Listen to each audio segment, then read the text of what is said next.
majtama'a qaumun fi baitin min buyutillah yatluna kitaballah wa yatadarasunahu fima bainahum illa nazalat alaihimus sakinah wa ghasyiyatuhumur rahmah wa haffat bihimul malaikah wa dzakarahumullahu fiman indah. Tidaklah suatu kaum duduk di salah satu rumah Allah membaca ayat-ayat Allah dan sama-sama mempelajarinya kecuali turun kepada mereka as-sakinah, ketentraman dan kenyamanan. Wa ghasyiyatuhumur rahmah, dan mereka diliputi pula oleh rahmat, kasih sayang dari Allah Subhanahu wa taala. Wa haffat bihimul malaikah, dan mereka pun dikelilingi oleh para malaikat, karena malaikat suka majlis-majlis zikir dan ilmu. Wa dzakarahumullahu fiman indah, dan Allah akan banggakan sebut-sebut mereka di kalangan malaikat-malaikat yang ada di sisinya, di masyarakat atas.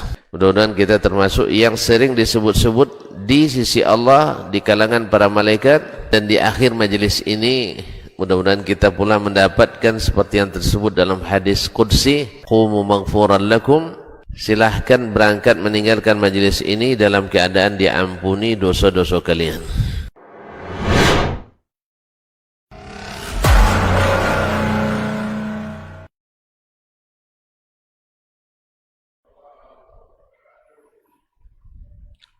Innal hamdalillah nahmaduhu wa nasta'inuhu wa nastaghfiruh wa na'udzu billahi min shururi anfusina wa min sayyiati a'malina may yahdihillahu fala mudilla lahu wa may yudlil fala hadiya lahu.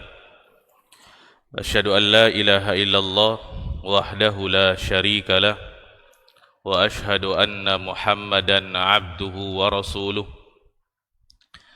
Rabbi israh li sadri wa yassir li amri wa ahlul 'uqdatan min lisani yafqahu qawli. Allahumma zidna ilman warzuqna fahman. Allahumma 'allimna bima yanfa'una wanfa'na bima 'allamtana innaka ala kulli syai'in qadir. Allahumma ya hayyu ya qayyum bi rahmatika nastaghits fa aslih lana sya'nana kullah wa la takilna ila anfusina tarfata ain. Para jemaah kaum muslimin dan muslimat, para hadirin wal hadirat yang semoga senantiasa dirahmati dan diberkahi oleh Allah tabaraka wa taala. Kembali kita bersyukur kepada Allah Azza wa Jal yang senantiasa melimpahkan rahmat karunia anugerahnya kepada kita, sehingga di malam hari ini dengan izin Allah tabaraka wa ta'ala kita kembali dapat berkumpul, bertemu di rumah yang sangat mulia ini. Kita berdoa kepada Allah tabaraka wa ta'ala semoga kita semuanya diberikan oleh Allah Azza wa Jal ilmu yang bermanfaat dan diberikan kemudahan untuk senantiasa mengamalkannya. Amin ya rabbal alamin. Selanjutnya, salawat dan salam semoga senantiasa tercurah kepada baginda Rasulullah sallallahu alaihi wasallam. Allahumma salli ala Muhammad wa ala ali Muhammad. Semoga salawat dan salam tersebut juga tercurah kepada keluarga beliau, kepada istri-istri beliau, ummahatul mukminin, kepada anak-anak beliau, kepada para sahabat radhiyallahu anhum ajma'in, dan orang-orang yang senantiasa istiqamah di dalam mengikuti sunnah-sunnah Nabi sallallahu alaihi wasallam ila qiyamis saah. Para jemaah yang berkenan oleh Allah tabaraka wa taala, kita lanjutkan kajian akidah yang rutin kita laksanakan setiap Jumat pekan ketiga. Ini adalah lanjutan dari tema yang sebelumnya, yaitu contoh-contoh kesyirikan yang terjadi di masyarakat kita. Sudah banyak yang kita terangkan di catatan saya. Di antaranya adalah memakai jimat, azimat, dan sejenisnya, kemudian datang ke dukun, paranormal, dan mempercayainya, kemudian menyembelih untuk selain Allah tabaraka wa ta'ala, kemudian juga percaya kepada perkara-perkara yang mistik, takhayul, dan semisal dengannya. Ini diantaranya. Baik, ini lanjutannya,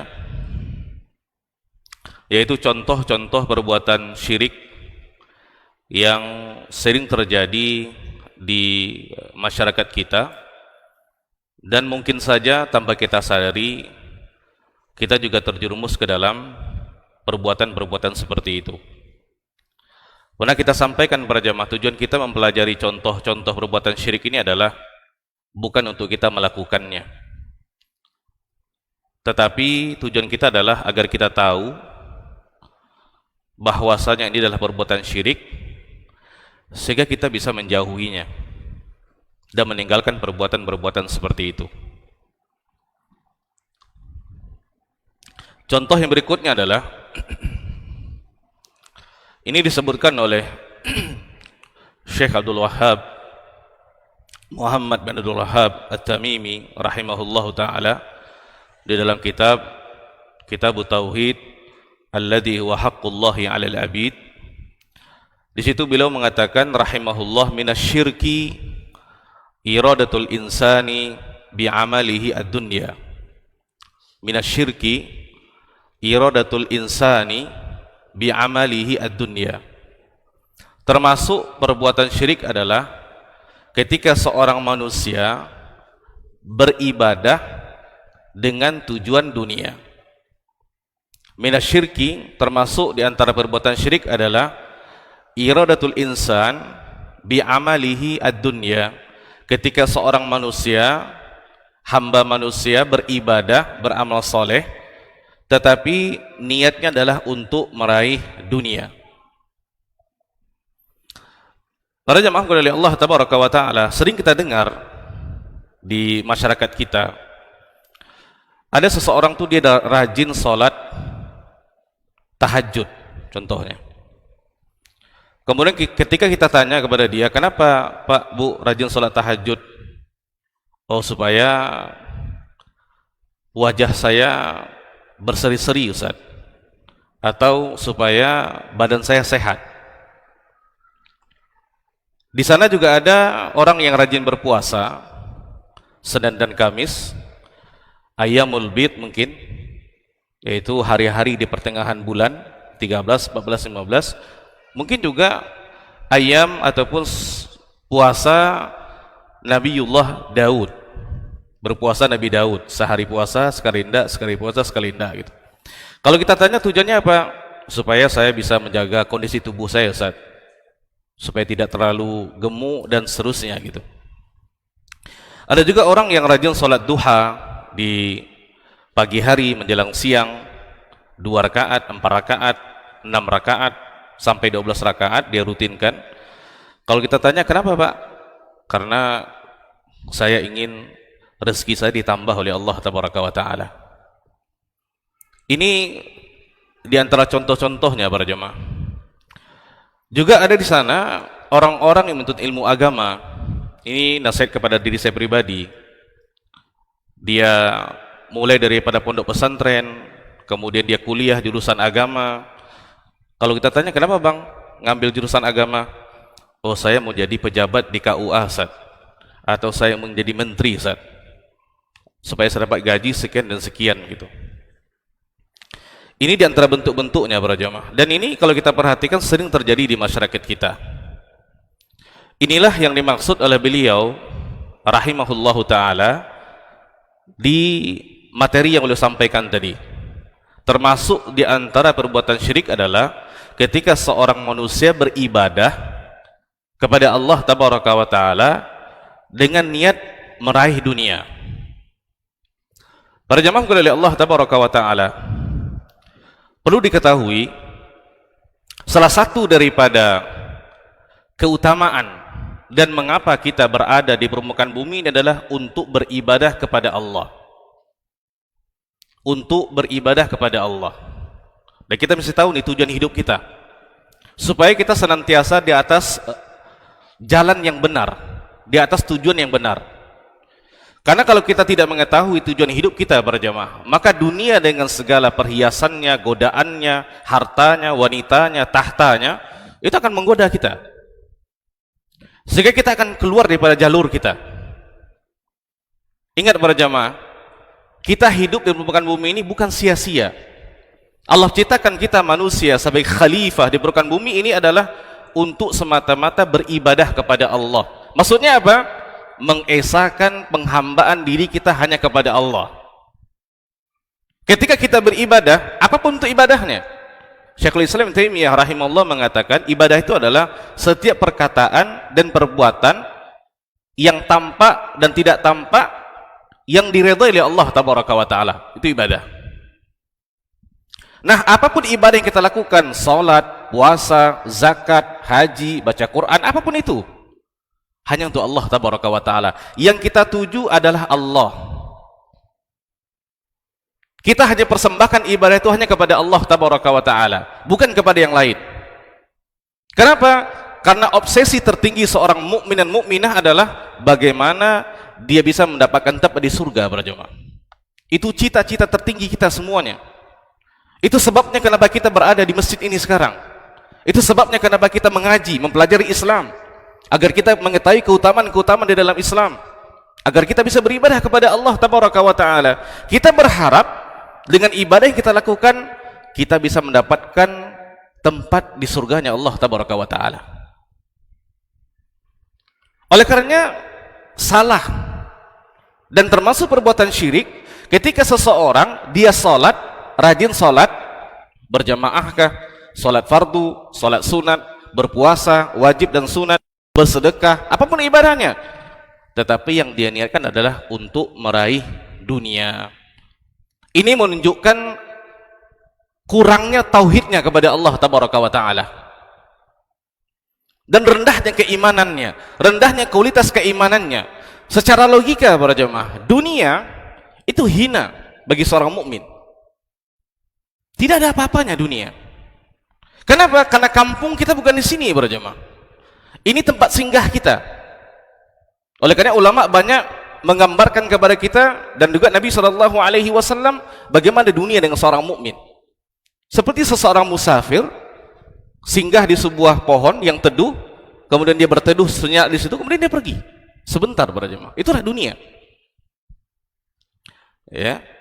Nah, sangat hina dan sangat miris dan sangat menyedihkan ketika kita sholat, contohnya yang kita inginkan adalah supaya kita menjadi orang kaya. Atau ketika kita banyak bersedekah, kalau kita tanya untuk apa Pak? Allah akan bagi Ustaz, saya akan jadi kaya dengan sedekah ini. Ini sebuah kehinaan para jemaah, menunjukkan tentang rendahnya nilai keimanan seseorang. Karena apa yang di sisi Allah tabaraka wa taala itu lebih baik dan lebih kekal selama-lamanya.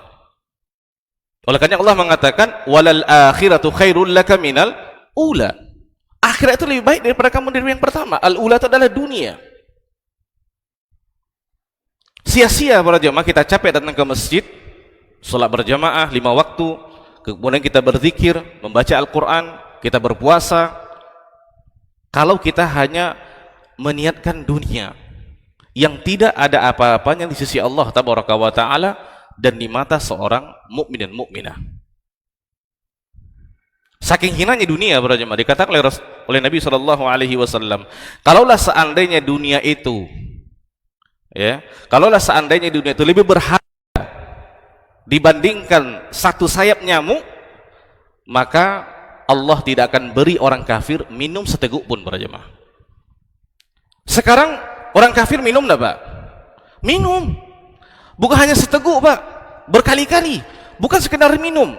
Mereka memiliki kekayaan di dunia. Bahkan mereka mungkin orang paling kaya di dunia. Tapi itulah dunia untuk mereka. Lihat, Nabi SAW menyamakan dunia dengan sebelah sayap daripada nyamuk para jemaah. Di zaman sekarang ada enggak orang jual sayap nyamuk Pak? Enggak ada. Kenapa? Saking tidak berharganya. Dijual pun tidak akan laku. Begitulah dunia bagi seorang mukmin.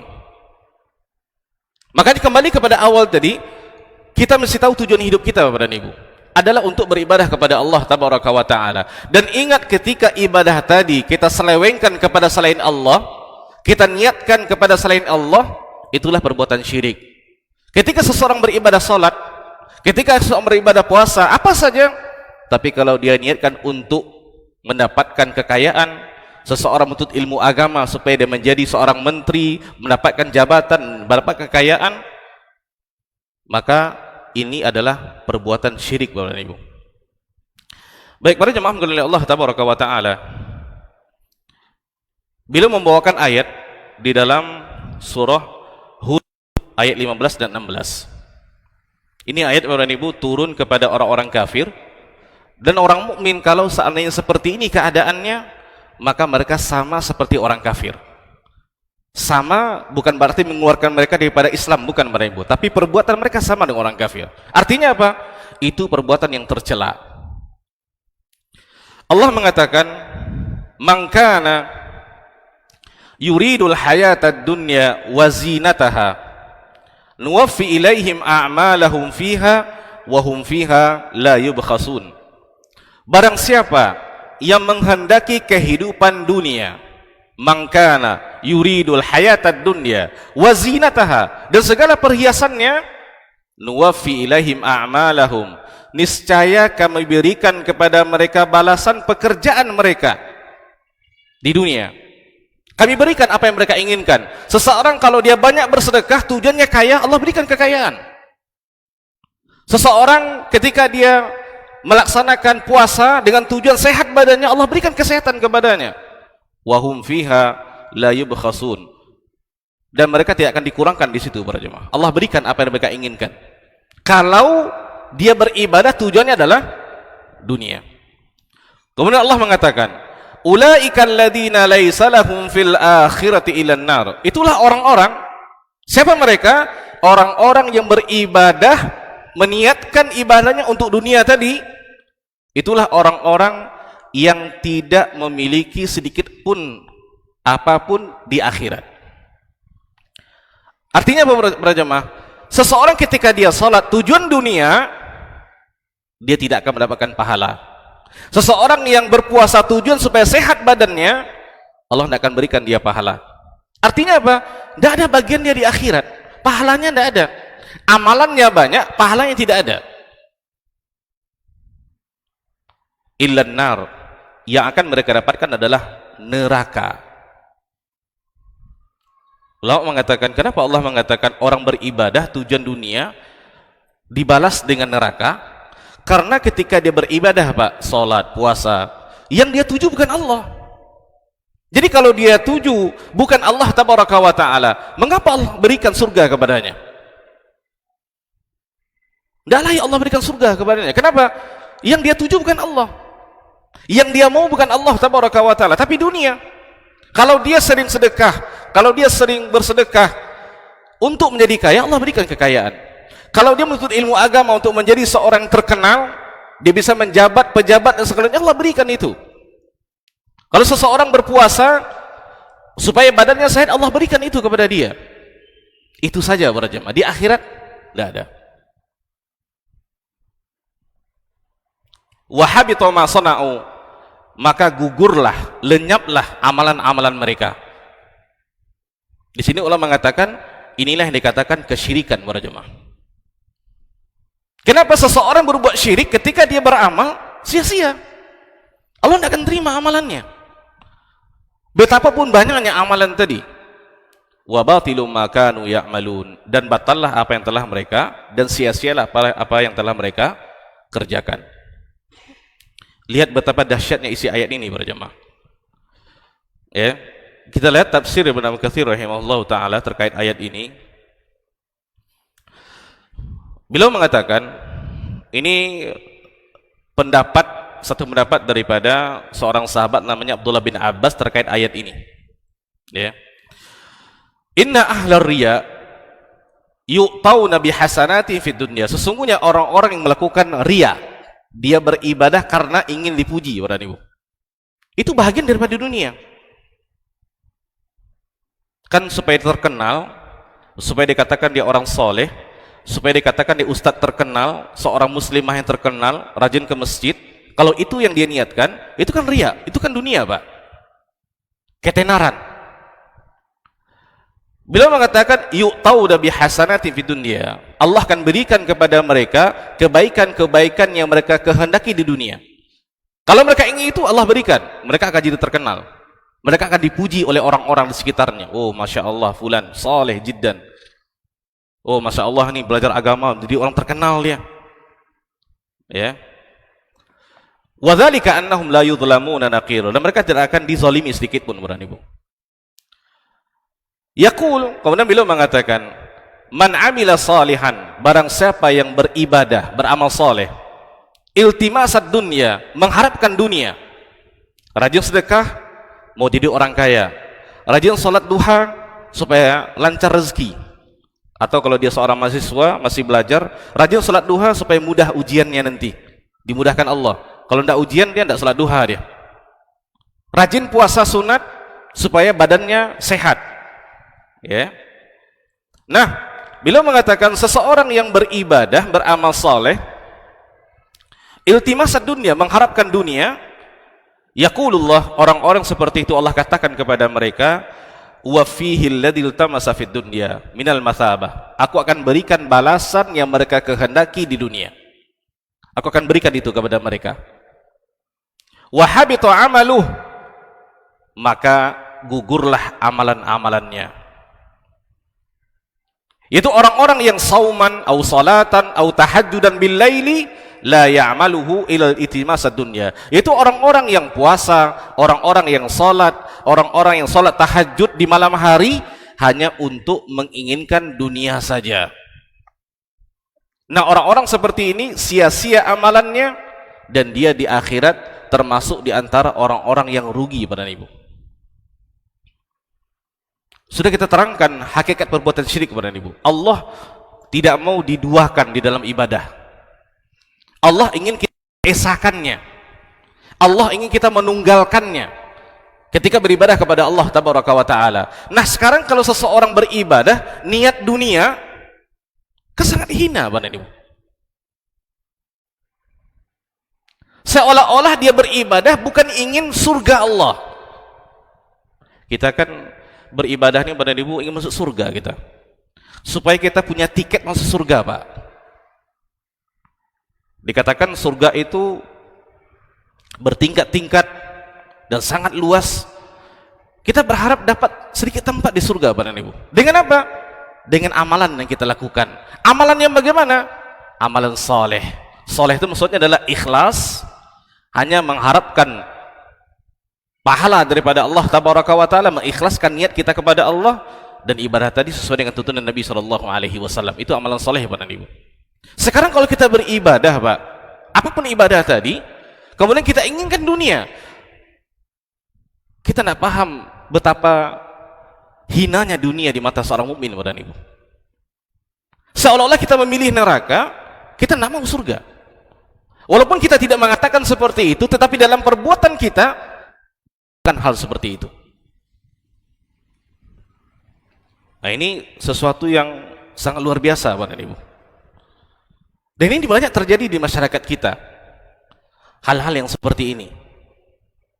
Ya, yang mana ketika dia beribadah dengan tujuan dunia. Saya pernah mendengar berita dulu ya. Sudah cukup lama sebelum corona kayaknya, di sebuah tempat. Jadi di situ diadakan sebuah motivasi bagi pekerja, ya, dianjurkan untuk sholat berjamaah gitu. Kalau orang itu sholat berjamaah, datang ke masjid, kemudian saf yang pertama, yang kedua akan diberikan ini, diberikan umroh, diberikan mobil, diberikan Honda, untuk memotivasi Bapak Ibu. Sebenarnya tujuannya baik, caranya tidak baik gitu. Karena dikhawatirkan kalau orang rajin sholat, Pak, ya, di tempat tersebut, biasanya orang yang tidak rajin jadi rajin dia. Kalau kita tanya pasti dia mau itu. Kalaupun dia katakan saya ikhlas Ustaz untuk surga, sebelumnya tidak mau seperti itu. Tapi setelah ada embel-embel di belakangnya baru rajin gitu. Ini berbahaya, Bapak Ibu. Yang seperti ini berbahaya nih. Ini yang dikatakan seseorang beribadah dengan tujuan dunia. Ya, itu termasuk daripada perbuatan syirik. Baik, Bapak dan Ibu para jamaah yang dimuliakan oleh Allah Tabaraka wa Ta'ala. Di dalam hadis, ya, Nabi SAW mengatakan tentang orang-orang yang menjadi budak kepada dunia. Kita ini kan Abdullah, Pak. Hamba Allah. Kita bukan abdud dunia, kita bukan hambanya dunia. Tapi kita adalah Abdullah. Maksudnya apa? Apa yang Allah perintahkan kita laksanakan, apa yang Allah larang kita tinggalkan. Kita bukan abdud dunia, kita bukan hambanya dunia. Apa yang dunia mau kita lakukan, apa yang tidak kita tinggalkan. Bukan begitu. Di dalam hadis ini Nabi SAW mengatakan dalam Sahih Bukhari hadisnya, ta'isa abdud dinar, celakalah hamba dinar. Dinar itu adalah mata uang, Pak. Mata uang pada zaman Nabi SAW, dan dia daripada emas. Ta'isa abdul dirham, celakalah hamba dirham, juga mata uang. Ta'isa abdul qatifah, ta'isa abdul khamisah, ini sejenis kain. Ya, qatifah, kain yang ada beludrunya, khamisah, kain yang lembut. In u'tiya radiya, kalau dia diberi, dia akan suka. Wa in lam yu'ta lam yarda, kalau dia tidak diberi, dia tidak akan suka, bahkan dia sakhat, dia akan marah-marah. Ta'isa wantakash, orang seperti ini akan celaka dan dia akan merugi. Di sini berjamaah kepada Allah tabaraka wa taala. Kenapa Nabi mengatakan ta'isa abdud dinar? Kenapa ada seorang manusia tapi dilabelkan dengan abdud dinar, bukan Abdullah? Kenapa? Karena dia beribadah karena dunia. Karena dia beribadah mengharapkan dunia dengan perhiasan di dalamnya.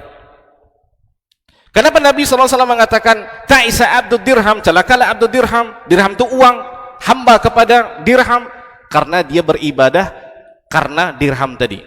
Qatifah, khamisah, ini semua dunia pada Nabi. Kemudian yang kedua dalam hadis ini, ulama mengatakan ini tandanya orang beribadah karena dunia, Pak. Apa dia? In u'tiya, kalau dia diberi apa yang dia inginkan dengan ibadah tadi, dunia tadi, dia akan suka, dia terus ibadah. Kalau dia tidak diberi, dia akan marah-marah, dia akan berhenti. Suatu ketika Ibu di masyarakat kita ada seseorang yang kita perhatikan biasanya dia rajin sholat gitu, sholat duha. Tapi suatu ketika kita lihat dia tidak gitu. Kita tanya, kenapa Pak tidak sholat duha lagi? Capek Ustaz, saya sudah sebulan ini sholat duha, ternyata rezeki saya susah gitu. Kemudian dia tinggalkan. Ini tanda orang beribadah karena dunia. Dia sudah puasa, Pak, capek-capek dia puasa, ternyata dia sakit-sakitan, kemudian ditinggalkan puasa tadi. Kita tanya, kenapa Pak? Ternyata tidak ada apa-apa, Ustaz. Capek-capek saya puasa supaya badan saya sehat, ternyata malah saya sakitan. Ini yang dikatakan in u'tiya, kalau dia diberi apa yang dia inginkan, terus ibadah. Wa illam yu'ta, kalau dia tidak diberi, lam yarda, dia tidak suka. Dalam riwayat lain, sakhat, dia akan marah-marah. Orang seperti ini dikatakan oleh Nabi SAW, ta'isa, celaka, wantakas, dan binasalah orang seperti itu. Para jamaah kepada Allah tabaraka wa ta'ala, di dalam sebuah hadis ya, tentang keutamaan 2 rakaat sebelum subuh, pada Ibu, untuk kita menunjukkan betapa hinanya dunia, pada Ibu.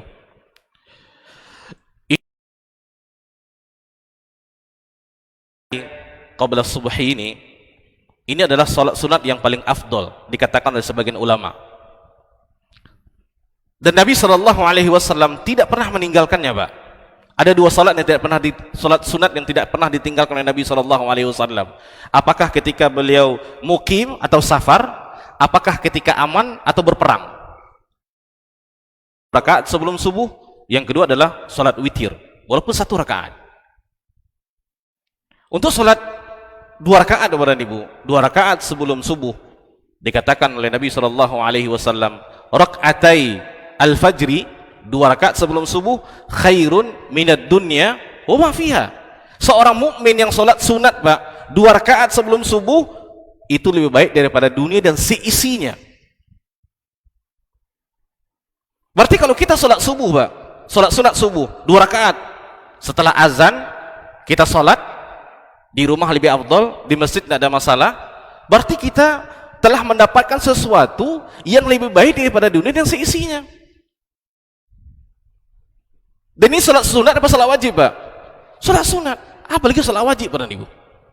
Ini, Pak, hanya ini bukan berarti mengecilkan ya. Ini hanya pahala salat sunat. Itu 2 rakaat, Pak. Apalagi salat subuh berjamaah. Yang dikatakan oleh Allah Tabaraka wa taala, salat subuh itu adalah disaksikan. Kana masyhuda. Ya, jadi salat subuh itu Bapak Ibu, salah satu keutamanya adalah bacaan imam itu disaksikan oleh malaikat. Turunnya rahmat daripada Allah Tabaraka wa taala. Nah, kalau seandainya kita salat, apapun salat, apapun ibadah yang kita inginkan dunia, kita tidak dapatkan apa-apa. Itu sekali salat, Pak. Sekali salat 2 rakaat sebelum subuh. Maka kalau ada orang yang paling kaya, maka orang mukmin dan mukminah yang salat sunat 2 rakaat sebelum subuh adalah orang paling kaya, Pak. Kenapa? Dia punya dunia dan seisinya, bahkan lebih baik daripada itu. Sebut, Pak, apa di dunia yang lebih baik? Harta, jabatan, wanita, tahta, apa? Anak-anak, keluarga, apa? Lebih baik daripada itu semuanya. Kenapa? Karena yang kita tuju adalah Allah Tabaraka wa taala. Allah berikan kita pahala. Dengan pahala itu kita berharap Allah masukkan kita ke dalam surganya, Bapak Ibu. Ya. Para jamaah kepada Allah Tabaraka wa taala. Di dalam hadis ya. Kita ingat hadis Arba'in Nawawiyah yang kita hafal hadis ini. Daripada Amir Mukminin Ibnu Khattab radhiyallahu anhu tentang masalah niat ini. Ya, karena niat ini penting Bapak Ibu, karena niat inilah akan membedakan kualitas ibadah seorang hamba. Niat akan membedakan ini ibadahnya sunat apa ini ibadahnya wajib. Dalam hadis itu Nabi SAW mengatakan, innamal a'malu binniyat, sesungguhnya setiap amalan tergantung kepada niat. Wa innama likulli imri'in ma nawa, sesungguhnya setiap seseorang akan mendapatkan pahala sesuai yang dia niatkan. Pas Bapak Ibu. Kalau seseorang beribadah hanya dunia, Allah berikan itu. Ambillah. Ya. Seseorang beribadah ikhlas karena Allah, Allah berikan pahala. Ganjarannya adalah surga Allah Tabaraka wa taala. Jadi apa yang kita niatkan itu Allah berikan Bapak Ibu. Dan niat ini Bapak Ibu hanya Allah yang tahu. Hanya Allah yang tahu, Pak. Orang tidak akan tahu. Sebab itu dalam hati. Ya. Kemudian Nabi mengatakan, "Faman kanat hijratu ila Allah wa rasulih." Ini tentang awal-awal hijrahnya Nabi sallallahu alaihi wasallam daripada kota Mekah ke kota Madinah. Barang siapa yang berhijrah karena Allah dan lihat sejarah Bapak Ibu, para sahabat ketika mereka diperintahkan oleh Allah Tabaraka wa taala untuk berhijrah daripada kota Mekah dan Madinah, semuanya mereka tinggalkan. Hartanya, jabatannya, kekayaannya, sanak keluarganya, istrinya, anak-anaknya yang tidak seagama dengannya, mereka tinggalkan semuanya. Mereka hanya bawa badannya saja, Pak. Jadi ketika ada keutamaan Bapak Ibu, seseorang yang bersedekah, ya, kan dalam ayat Allah mengatakan apa yang disedekahkan fahuwa yukhlifu, Allah akan ganti. Wa ma anfaqtum min syai'in fahuwa yukhlifu, Allah akan ganti. Bahkan berlipat ganda, Pak. Ya, 1 dengan 10 kebaikan, 10 dengan 7, 70 dengan 700 kebaikan Allah berikan. Juga dalam hadis tadi, seseorang yang rajin bersilaturahmi, jadi sebenarnya ungkapan silaturahmi adalah berziarah ke keluarga, Pak. Jadi kalau kita berkunjung ke rumah teman itu bukan silaturahmi namanya, ziarah biasa, karena kita tidak ada ikatan darah dengannya. Tapi kalau kepada keluarga itu silaturahmi. Ya. Nah, ketika seseorang rajin bersilaturahmi, salah satu keutamaan daripada senantiasa menjaga hubungan ini adalah Allah akan panjangkan umur seseorang tadi dan Allah akan lapangkan, luaskan rezekinya. Di sana mengatakan seseorang tadi ketika ada dalilnya tentang beribadah dan disebutkan tujuan dunianya, dia tetap wajib beribadah hanya untuk Allah. Wajib. Ya. Dan keutamaan yang disebutkan oleh Nabi Shallallahu Alaihi Wasallam itu adalah bonus untuk dia, tetapi tidak boleh dijadikan sebagai tujuan utama. Tidak boleh ketika dia bersilaturahmi dia niatkan supaya panjang umurnya, tidak boleh. Dia mesti meniatkan untuk Allah Tabaraka wa Taala, kemudian Allah berikan bonus dia di dunia. Bonus di dunia itu maksudnya adalah Allah segerakan nikmat untuk dia, Pak. Allah segerakan pahala untuk dia. Tetapi tidak boleh dijadikan tujuan utama. Seperti seseorang yang rajin bersedekah, tidak boleh tujuan dia untuk dia menjadi orang kaya. Tetapi ketika dia rajin bersedekah, Allah berikan kekayaan kepada dia, itu adalah bonus dengan kebaikan yang dia lakukan. Di sini yang kita tekankan adalah itu tidak boleh dijadikan sebagai tujuan utama. Tujuan utama kita tetap beribadah karena Allah. Seseorang yang rajin puasa supaya tubuhnya sehat, walaupun hadisnya dhaif, Pak. Ya, memang ada hadis seperti itu, tapi hadisnya dhaif, sah-sah saja. Ketika dia puasa, dia menjaga makanannya, dia menjaga minumnya, tubuhnya sehat. Itu bonus yang Allah berikan kepada dia. Tetapi tidak boleh ketika dia berpuasa niatnya untuk menurunkan berat badannya, ya, menjaga kesehatannya, turun kolesterolnya. Itu tidak boleh. Tetapi kalau Allah berikan itu kepada dia, itu bonus di atas bonus yang ada. Sama seperti saya, Pak dan Ibu. Ini berceramah, berdakwah, itu ibadah. Bahkan ini adalah wazifahnya para anbiya war rasul, berdakwah kepada umat. Nah, ketika seseorang berdakwah, yang diharapkan adalah amplop yang diberikan, itu dunia. Kalau saya keluar dari rumah, Pak dan Ibu, saya katakan, oh ini bertambah tabungan saya nih. Percuma menuntut ilmu agama, bertahun-tahun, membaca kitab-kitab, tapi hanya untuk amplop yang isinya. Itu dunia, Pak dan Ibu. Sama ketika seseorang dia belajar tahsin Al-Quran, memperbanyak hafalannya. Kalau kita tanya, kenapa Pak? Rajin sekarang ininya. Saya mau jadi imam, Ustaz. Kalau imam itu kan dapat ini. Nah, itu. Tapi kalau dia niatnya untuk Allah Tabaraka wa Ta'ala, dia rajin membaca Al-Quran, memperbaiki tahsinnya, supaya dia bisa rajin membaca Al-Quran, memperbaiki bacaannya, menambah hafalannya, menambah pahalanya, kemudian dia ditunjuk menjadi imam, diberikan imbalan, tidak ada masalah. Itu bonus di atas bonus, tetapi itu bukan niat utama, Pak dan Ibu. Itu bukan niat utama. Apalagi seperti kami yang menuntut ilmu di Jamiah Islamiyah di Kota Madinah, itu semuanya gratis, Pak. Beasiswa full dan tidak ada ikatan apapun. Biasa kan kalau kita diberi beasiswa, kan kita ada perjanjian tuh, 2-3 tahun mesti mengabdi di sini. Kalau situ tidak ada, Pak. Saya masih ingat pesan daripada seorang syekh di situ ketika kita belajar, kalian memang tidak ada kontrak dengan manusia, tetapi kalian kontrak kalian dengan Allah Tabaraka wa Ta'ala. Bahwasanya ketika selesai menuntut ilmu, kalian wajib untuk mendakwahkannya kepada manusia.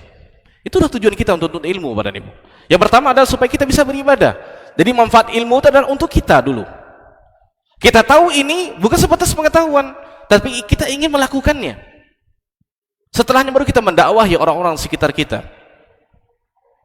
Nah, ya. Dan ini adalah sesuatu yang menjadi nasihat bagi saya pribadi, kita semua, Bapak dan Ibu. Karena dunia ini tidak akan puas, Bapak dan Ibu. Berapapun kita miliki kekayaan, Bapak dan Ibu, kita akan ingin dan ingin dan ingin lagi. Itulah dunia. Berapapun yang kita miliki.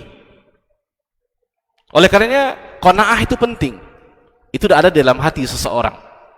Itulah buah daripada keimanan, buah daripada tauhid kepada Allah Tabaraka wa Ta'ala. Baik, mungkin ini Bapak dan Ibu secara singkatnya tentang contoh daripada perbuatan syirik. Ikhlas perkataan yang mudah, Pak, tapi amalnya susah. Ikhlas itu kan berapa huruf cuman, Pak, tapi mengamalkannya, istiqomah di atasnya, itu perkara yang sangat susah gitu. Apalagi kita dengan godaan-godaan yang ada, dunia di sekeliling kita, ya, kita berdoa kepada Allah Tabaraka wa Ta'ala semoga kita senantiasa diberikan keikhlasan oleh Allah Tabaraka wa Ta'ala sehingga kita betul-betul beribadah hanya karena Allah Tabaraka wa Ta'ala. Mungkin demikian yang baik daripada Allah Nanti dia baik daripada kelemah diri saya sendiri. Aku lumma tasma'un. Subhanakallahumma wa bihamdika asyhadu an la ilaha anta astaghfiruka wa atubu ilaik. Wassalamualaikum warahmatullahi wabarakatuh.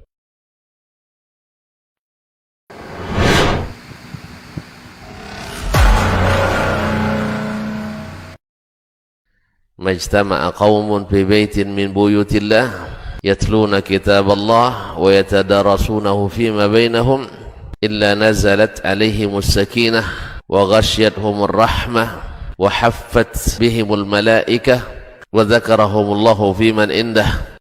Tidaklah suatu kaum duduk di salah satu rumah Allah membaca ayat-ayat Allah dan sama-sama mempelajarinya kecuali turun kepada mereka as-sakinah, ketentraman dan kenyamanan. Wa ghasyiyatuhumur rahmah, dan mereka diliputi pula oleh rahmat, kasih sayang dari Allah Subhanahu wa taala. Wa haffat bihimul malaikah, dan mereka pun dikelilingi oleh para malaikat, karena malaikat suka majlis-majlis zikir dan ilmu.